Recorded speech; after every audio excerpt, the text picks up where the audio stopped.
বিসমিল্লাহির রহমানির রহিম।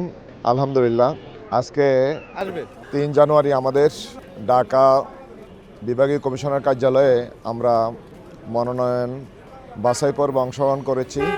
আমরা আল্লাহ শুকরিয়া আদায় করছি।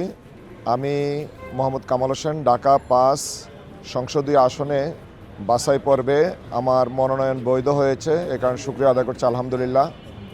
আমার সাথে যারা কাজ করছেন, আমাদের অ্যাডভোকেট আবুল কালাম আজাদ, আমাদের পাশে আছেন আমাদের আসন কমিটির সম্মানিত পরিচালক, বাংলাদেশ জামাত ইসলামী কেন্দ্রীয় মজলিস শুরা সদস্য, ঢাকা মহানগরী কর্ম পরিষদ সদস্য, শ্রমিক কল্যাণ ফেডারেশন ঢাকা মহানগরী দক্ষিণের সভাপতি জননেতা জনাব আব্দুল সালাম আছেন, আসন কমিটির সম্মানিত সদস্য সচিব, মহানগরী মজলিস শুরা সদস্য, এবং আমাদের 68 নম্বর ওয়ার্ডের কাউন্সিলর পদপ্রার্থী আমাদের প্রস্তাবকারী জনাব আব্দুল আলিম, এবং 68 নম্বর ওয়ার্ডের কাউন্সিলর পদপ্রার্থী আমাদের সমর্থনকারী জনাব মোহাম্মদ আলী সহ আমাদের বিভিন্ন নেতৃবৃন্দ।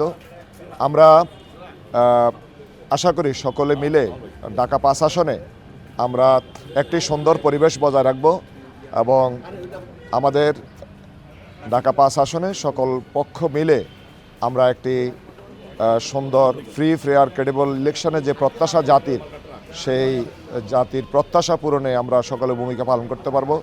সকল ভোটারদেরকে ধন্যবাদ জানাচ্ছি। সকল ভোটার যারা আমাদের পাশে আছেন, যারা দেখছেন, যারা শুনছেন, এবং আগামীতে সুন্দর একটি নির্বাচন এই জাতি পাবে।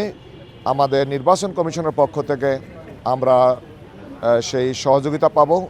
আমাদের প্রশাসন, আইনশৃঙ্খলা রক্ষাকারী বাহিনী সকল ক্ষেত্রে একটি লেভেল প্লেইং ফিল্ড নিশ্চিত করবে এবং সকল প্রকার সহযোগিতা করে ঢাকা 5 আসনকে একটি শান্তিময় নির্বাচন উপহার দিবে, এটা আমাদের প্রত্যাশা।